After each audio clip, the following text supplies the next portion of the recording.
Bonjour à toutes et à tous. Aujourd'hui, nous allons nous intéresser à exploiter la deuxième manipulation des travaux pratiques en électromagnétisme dans le vide qui consiste à étudier l'oscilloscope cathodique. Donc nous avons un exemple d'oscilloscope cathodique ici devant nous que nous allons utiliser tout au long de cette manipulation.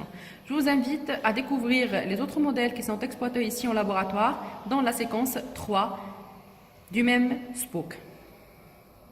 Le but de cette première manipulation, c'est de se familiariser avec l'utilisation de l'oscilloscope en tant qu'un appareil de mesure et de visualisation des signaux. Ensuite, nous allons apprendre à utiliser les mesures, ou plutôt à exploiter les mesures de la tension électrique, à savoir la période, qui donne une idée sur la fréquence du signal, ainsi que le déphasage entre l'intensité du courant et la tension électrique via l'étude d'un circuit RC. Dans la première manipulation, nous allons nous intéresser, dans un premier temps, à étudier les caractéristiques d'une tension sinusoïdale. Ça veut dire, dans un premier temps, à relever sa période et, par la suite, sa fréquence. Nous allons créer, ou plutôt réaliser, le montage qui est ici même sur cette figure. Ça veut dire, nous allons brancher un GBF avec un voltmètre afin de calculer la valeur efficace d'une tension sinusoïdale. Nous allons utiliser par la suite un oscilloscope pour pouvoir visualiser le signal délivré par le même GBF et de calculer la valeur efficace en se basant sur la valeur maximale relevée à partir de l'oscilloscope et de comparer les deux valeurs pour voir l'exactitude de mesure donnée par le voltmètre ainsi que l'oscilloscope. Alors, pour la réalisation de ce premier montage, nous allons brancher notre générateur basse fréquence avec un voltmètre de ce type. Ça, c'est un voltmètre qui est analogique, qui dispose de 3 échelles de lecture en fonction du calibre choisi. On nous demande au niveau de cette première manipulation de fixer une tension avec une valeur efficace qui est égale à 2 volts, avec une fréquence qui est égale à 1 kHz. Pour choisir une valeur de 1 kHz, il suffit d'appuyer sur le bouton correspondant à 1 kg. Nous avons une graduation qui va de 1 Hz, 10, 100, 1 kg jusqu'à 1 MHz. Et ici, de fixer la valeur 1. La valeur de la fréquence délivrée par le GBF est égale à 1 multiplié par 1 kg. Pour plus de détails, veuillez vous référer au contenu de la séquence 3 qui explique plus en détail l'utilisation d'un générateur basse fréquence. Juste après, alors je vais brancher mon voltmètre, la borne rouge avec la borne rouge, et puis la borne noire avec la borne noire,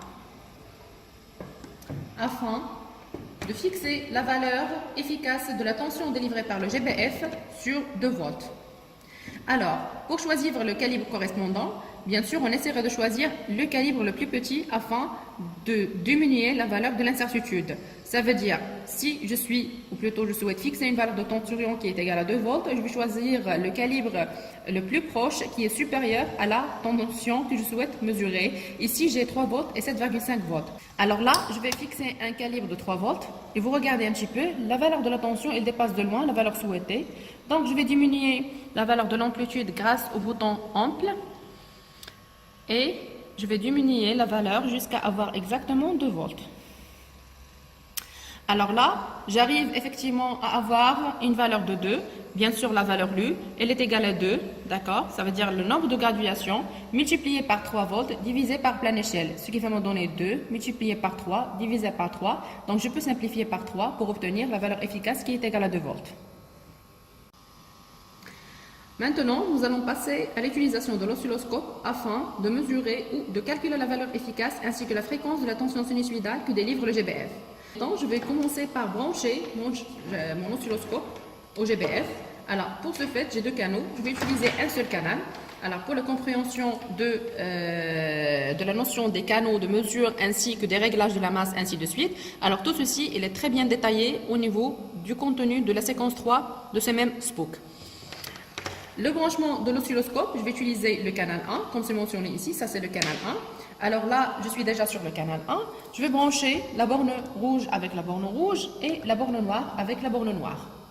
Alors là, j'arrive à visualiser le signal que délivre le GBF. D'abord, calculer la valeur maximale de la tension, ça veut dire l'amplitude exacte du signal sinusoïdal. Alors, je vais faire un déplacement des X pour avoir exactement une amplitude, ou plutôt une sinusoïde qui est centrée. Alors, si je souhaite mesurer dans un premier temps la valeur maximale de la tension, je calcule le nombre de graduations. Alors là, j'ai 2 grandes graduations avec 4 petites graduations.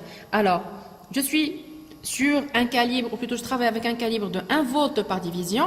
Ça veut dire chaque grande division représente 1 volt. Ce qui fait que chaque petite division représente 0,2 volts.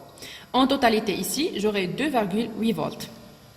Alors, si je reviens au calcul, donc je vais avoir U max qui est égal à 2,8 volts. La relation entre la valeur efficace et la valeur maximale, U efficace, elle est égale à U maximale sur racine de 2. Ça veut dire j'aurai 2,8 sur racine de 2, ce qui va me donner une valeur qui est à peu près égale à 1,97 volts, donc qui est approximativement égale à 2 volts. Cette première mesure me donne une idée sur l'exactitude des mesures effectuées par l'oscilloscope, puisque j'ai obtenu effectivement la valeur efficace ou plutôt qu'à mesurer le voltmètre. Maintenant, je passe à la mesure de la période. Alors, pour mesurer la période, c'est très simple. Je regarde quand est-ce que la sinusoïde il va se répéter. Bon, sur l'axe temporel, je vais choisir effectivement 2 points qui sont symétriques de la sinusoïde. Alors, si je prends de ce point jusqu'à ce point-là, j'aurai à peu près 5 grandes graduations. En regardant le time par division, ça veut dire l'échelle du temps, je vais avoir que chaque grande graduation représente 0,2 millisecondes. Donc, ce qui va donner que T est égal à effectivement 5 graduations multipliées par 0,2 millisecondes. Donc là, je suis sur 1, d'accord, 1 milliseconde en totalité. Donc, ce qui va me donner en secondes, 1 fois 10 à la puissance moins 3 secondes. Pour le calcul de la fréquence, F, elle est égale à 1 sur T. Donc, elle est égale à 1 sur 10 à la puissance moins 3 secondes, ce qui va me donner 1 kHz exactement. Et c'est la valeur de la fréquence que j'ai fixée au préalable au niveau du GBF.